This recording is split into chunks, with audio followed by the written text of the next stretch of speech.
mengapa kematian beliau menggemparkan Kairo dengan pemakamannya yang dihadiri lebih dari 500.000 orang.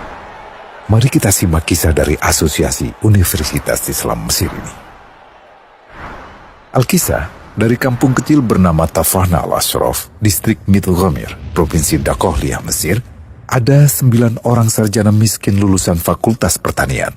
Lalu mereka pun sepakat membuat sebuah peternakan unggas, sembari mencari mitra ke-10. Namun mereka terbentur modal. Maka dengan sekuat tenaga mereka kumpulkan dari hasil menjual tanah, perhiasan istri, hingga meminjam. Meski tidak banyak terkumpul, namun mencukupi untuk memulai usahanya. Pertanyaan tersisa, siapa mitra yang ke-10? Insinyur Solah, satu dari mereka, pun berkata, "Aku sudah menemukan mitra yang ke-10. Siapa?" kata teman-temannya. "Allah," lanjutnya. "Allah akan menjadi mitra usaha kita yang ke-10. Allah akan mendapat 10% dari keuntungan kita. Dengan perjanjian, Allah yang akan memberikan perlindungan dan pemeliharaan, keamanan dari segala wabah penyakit." Akhirnya mereka pun sepakat. Kontrak kerjasama pun ditulis secara rinci dan dicatatkan ke notaris, lengkap dengan peran mitra ke-10 tersebut. Tak disangka, setelah 1 musim bisnis mereka langsung meroket, jauh dari yang dibayangkan sebelumnya. Lalu mereka pun kembali bersepakat menambah jatah keuntungan mitra ke-10 menjadi 20% di musim kedua. Dan begitu seterusnya hingga mencapai 50%. Lalu bagaimana keuntungan mitra ke-10 itu dialokasikan?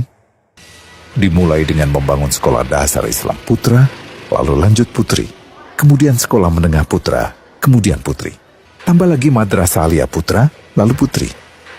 Tapi karena keuntungan terus membanjir, akhirnya dibentuklah Baitul Mal.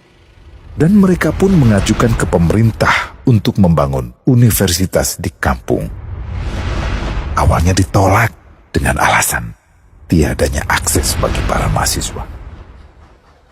Tak berapa lama mereka pun mengajukan pembangunan universitas lengkap dengan stasiun kereta beserta jalurnya dengan biaya mandiri.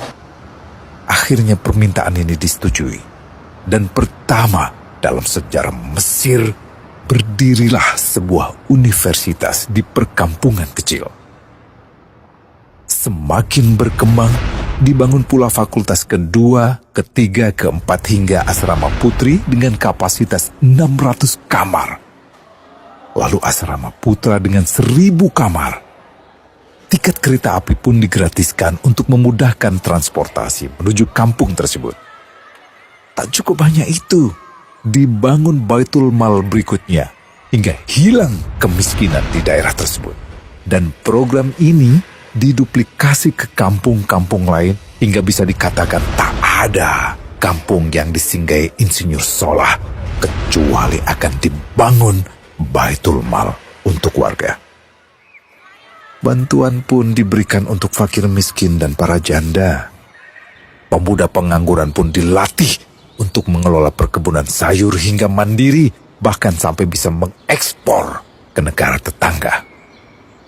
Pada saat panen raya, seluruh penduduk dikirimi paket sayur.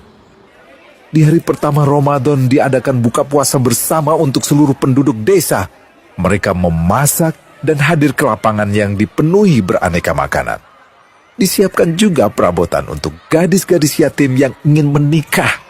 Dan ini semua merupakan sedikit dari banyaknya kebaikan yang dilakukan oleh Insinyur Solah. Hingga pada akhirnya disepakatilah keuntungan perusahaan 100% untuk Allah. Insinyur Solah yang awalnya adalah salah satu mitra usaha berubah menjadi karyawan Allah. Dia hanya menerima gaji, namun dia memberikan Tuhannya syarat agar membuatnya hanya butuh kepadanya dan hanya meminta kepadanya. Inilah sosok Insinyur Solah Atiyah, aktor utama kisah menakjubkan ini. Keikhlasannya membuat ia sama sekali menolak terkenal di media massa. Dan kini, meski orang yang melibatkan Allah ke dalam bisnisnya ini telah wafat, terbayang seluruh amal jariahnya yang selalu mengalir untuknya. Masya Allah. Pertanyaannya, akankah ini hanya menjadi sebatas kisah saja? Atau menjadi teladan bagi kita untuk mengikuti jejaknya?